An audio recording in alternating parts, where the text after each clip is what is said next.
This video essay will be discussing the statement raised by Ken Robinson in a TED Talk video filmed in 2006. He explores whether schools kill creativity. The subjects I'll be applying this exploration to specifically are the four so-called creative subjects: art, design, technology, computing, and music. Ken's own definition of creativity is the process of having original ideas that have value, which means it has to be regarded as important. You may think you're being creative, but in regards to this, it is more likely you are not. Other key theorists surrounding this topic have different theories of creativity, such as Csikszentmihalyi, who doesn't simply ask what is creativity, but brings awareness to the fact no one asks where is creativity. Although harsh, in my opinion, the nature of schools and the national curriculum it's run under will never allow complete creativity to exist. Every child must learn a similar thing, with little variation. Thus, the subjects limit the creative exploration, the supplies limit the creative choice, and the national curriculum as a whole limits even the creative thoughts and focuses of children. Firstly, the classroom I spent my placement in itself seems a welcoming of creativity, with colour, displays and supplies. However, there is more under the surface of this classroom's appearance. Although art surrounded every subject within my Year 1 placement, there wasn't a lot of freedom. They had to draw characters related to what they were reading or writing about, for example, drawing themselves as a policeman if that's what they want to do. Creativity, therefore, is limited to some extent.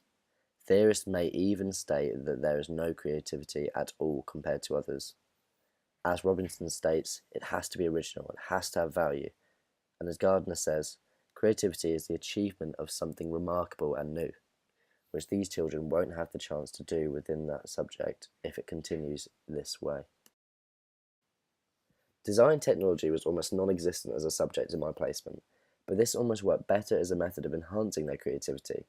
Students would often make anything they would like to in their golden time, and this could let their imagination run wild, within the obvious limits of what equipment they had.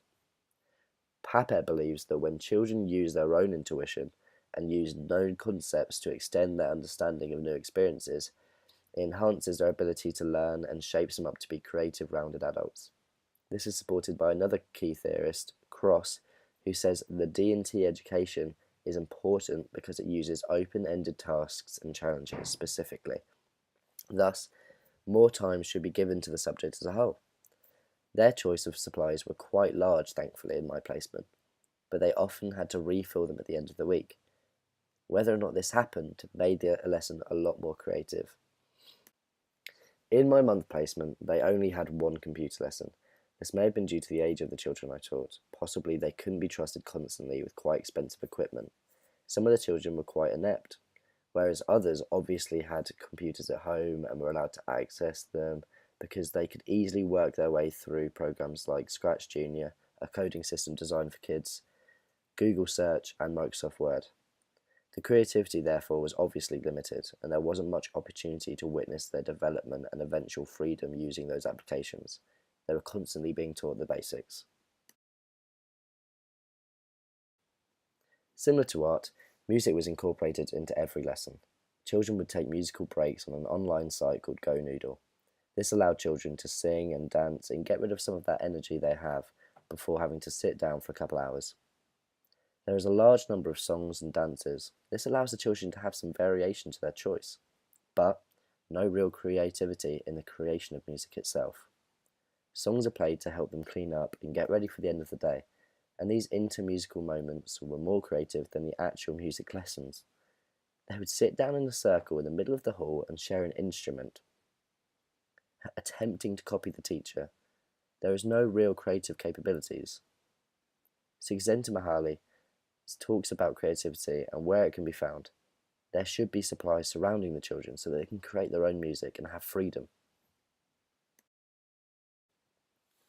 In conclusion, there are many ways in which schools could be creative. Having bite-sized, cross-curricular lessons that give children the opportunity to be independent and gain their own resources. However, our national curriculum demands a uniform education, and if you don't follow those ideals, then it's hard to gain a good job, life, and achieve your goals. Schools kill creativity. especially in these so-called creative subjects, in the hope of creating smarter, more educated people to enter the workforce, but their education is actually hindered.